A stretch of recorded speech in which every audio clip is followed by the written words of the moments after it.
আসসালামু আলাইকুম। আমি শামিমা খুলনা থেকে বলছি। বিডি ব্লগার শামিমা চ্যানেল থেকে আপনাদেরকে আরও একবার স্বাগত জানাই।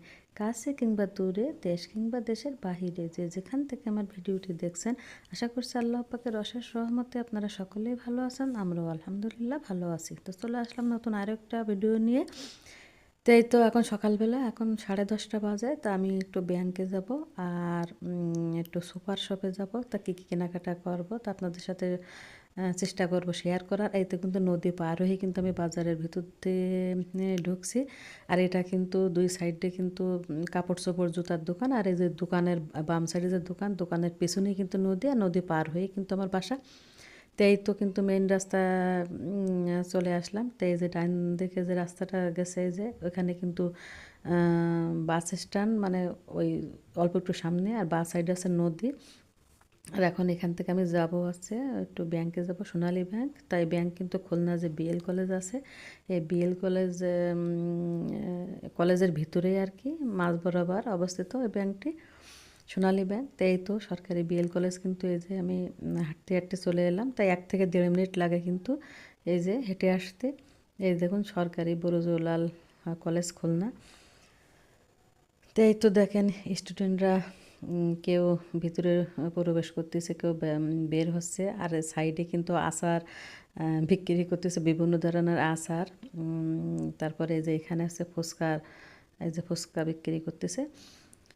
তা আমি এই যে বেল কলেজের এই যে বা সাইডে যে মানে আর কি পাঁচিলের গা দিয়ে কিন্তু আমি হেঁটে যাচ্ছি। তো এই যে কিন্তু কলেজ, এই যে দেখুন ওই যে কিন্তু কলেজ, ওই যে কলেজের গেট। তো এই ব্যাংকটা আছে মাঝ বরাবর কলেজে, কারণ কলেজটা তো অনেক বড় এরিয়া নিয়ে কলেজটা হচ্ছে আর কি অবস্থিত আছে অনেক জায়গায়। তাই যেটা দেখালাম এটা হচ্ছে কলেজের ফার্স্ট গেট, আর সেকেন্ড গেট কিন্তু সামনে। তো এই যে কিন্তু বাস দেখতেছেন, যে এগুলা কিন্তু বিএল কলেজের সরকারি গাড়ি, এগুলাতে হচ্ছে স্টুডেন্টরা যাতায়াত করে আর কি। তো অনেক বড় এরিয়া নিয়ে কিন্তু এই কলেজটি অবস্থিত আর কি। তাই এই কলেজের মাঝ বরাবর আছে সোনালী ব্যাংক।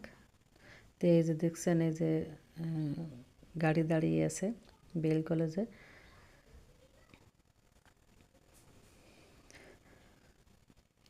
তো আমি একটু ব্যাংকে যাব, কারণ যেহেতু সামনে রমজান মাস, তা একটু টাকা উঠাবো আছে, বাজার করতে হবে।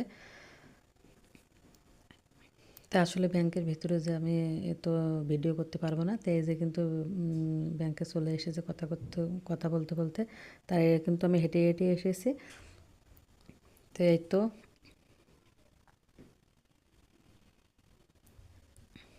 এই যে কিন্তু আমি ব্যাংক এরিয়ার মধ্যে ঢুকে পড়েছি। এই যে দেখুন সোনালী ব্যাংক। তা আমি এখন এর ভিতরে ঢুকবো। তা দেখা গেল কি আমি ভিডিও করতে পারবো না। এই যে দেখুন কেয়ারটেকার বসে রয়েছে আর কি।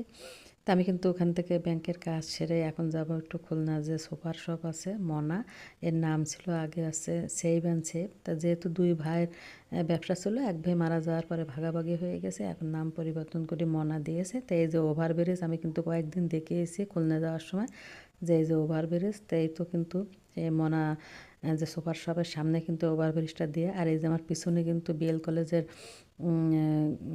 গেট অল্প একটু দূরে। ওই তো একদম কিন্তু কাছাকাছি, আমার শুধু নদীটা পার হতে সমস্যা। আর কিন্তু নদী পার হয়ে কিন্তু বাড়ির কাছে মানে স্কুল কলেজ, তারপরে যে মার্কেট, সব কিছু আর কি খুব কাছাকাছি। শুধু সমস্যা হচ্ছে নদী পারাপার। তা আমার কাছেও এখন সমস্যা মনে হয় না, কারণ নদীটা নদীটা নদীতে অনেকগুলো নৌকা থাকে। নৌকা কিন্তু মেশিন লাগানো আছে, 1 মিনিট লাগে না পার হতে। তো এই তো এই যে আমি ঘুরে ঘুরে দেখাচ্ছি এই যে। তো এই কিন্তু মেইন রাস্তা, আর এই যে এই সাইডে আছে সে সুপার মার্কেটটা। তা আমি আছে এখন ওভার ব্রিজ দিয়ে রাস্তা পার হচ্ছে আর কি। তো এই ব্রিজটা করে অনেক সুবিধা আছে। আর দেখুন এই যে সামনে একটা আম গাছ আছে, অনেক বল এসেছে আম গাছে। আর এই আম গাছের সাইড দিয়ে কিন্তু একটা রোড গেছে, ওই রোডে মাথায় যে কিন্তু আমি যে বাড়ি করেছিলাম সেটা কিন্তু আমি গত 2-1 দিন আগে মানে ভিডিওতে দেখাইছি, না গত ভিডিও সম্ভবত। তো এখান থেকে এসব জায়গা কিন্তু একসময় হেঁটে হেঁটে যাতায়াত করতাম আর কি। তো এখান থেকে হেঁটে যেতে আমার যে বাড়িটা করে ভাড়া দেওয়া, সেখানে যেতে মনে হয় 7-8 মিনিট লাগবে, আর রিক্সায় গেলে তো আরও তাড়াতাড়ি যাওয়া যাবে। তো এখন আমি আছে এই সুপার মার্কেটে যাব, দেখি কী কী কেনাকাটা করা যায়। তো এখানে তো এখন আমি ওভারব্রিজ থেকে নিচে নামতেছি। এখন আমি আছে সুপার শপের ভিতরে ঢুকবো। তো এই তো, এই যে দেখুন, এই যে মনা নাম চেঞ্জ করে, আগে ছিল সেভ অ্যান্ড সেভ, তা নাম চেঞ্জ করে এখন দিয়েছে মনা। তো এখানে কিন্তু সংসারের প্রায় যাবতীয় জিনিসপত্র, মানে মুদি থেকে শুরু করে কাপড় চোপড়, জুতা, ব্যাগ, সমস্ত কিছু পাওয়া যায়। হাঁড়ি পাতিল, হয়তো তুলনামূলক দামটা বাইরে থেকে একটু বেশি, তবে এখানে আবার কিছু কিছু জিনিস পাওয়া যায়, সেগুলো কিন্তু আবার বাইরে পাওয়া যায় না। তো এখন আমি এই মার্কেটের ভিতরে ঢুকবো। আসলে আমি তো ভিডিও করতে পারবো না, মানে সবার সামনে তো ভিডিও করা যাবে না, কে কী মনে করবে বা কে কী বলবে। তো যতটুকু পারি একটু এক ঝলক আপনাদের দেখিয়ে দেওয়ার চেষ্টা করবো। তো এই তো, আমি কিন্তু এখন 2 তলায় উঠতেছি। তো 2 তলায় উঠে গেছি আমি। তো এই যে অল্প একটু দেখিয়ে দিচ্ছি,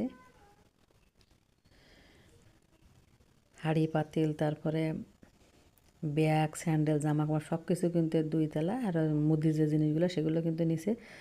তাই এই তো আমি ওখান থেকে আছে, আমি যেটা কিনতে গেছিলাম সেটা পাইনি আর কি। আমি ছোট্ট একটা শপিং বোর্ড কিনতে গেছিলাম, প্লাস্টিক যে শপিং বোর্ডগুলো আছে, যেহেতু আমার বড় একটা আছে, তো সেটা পারলাম না। বললো যে রমজান মাসে আসেন। আর এখানে নিয়ে এসেছি একটু সাদা গোলমরিচের গুঁড়া, আর এটা হচ্ছে কাস্টার্ড পাউডার। কারণ গরমের সময় তো যে ফ্রুটস যে ডেজার্টগুলো বানাতে গেলে কাস্টার্ড পাউডার লাগে, তো সেটা নিয়ে এসেছি। তো আমি কিন্তু এখান থেকে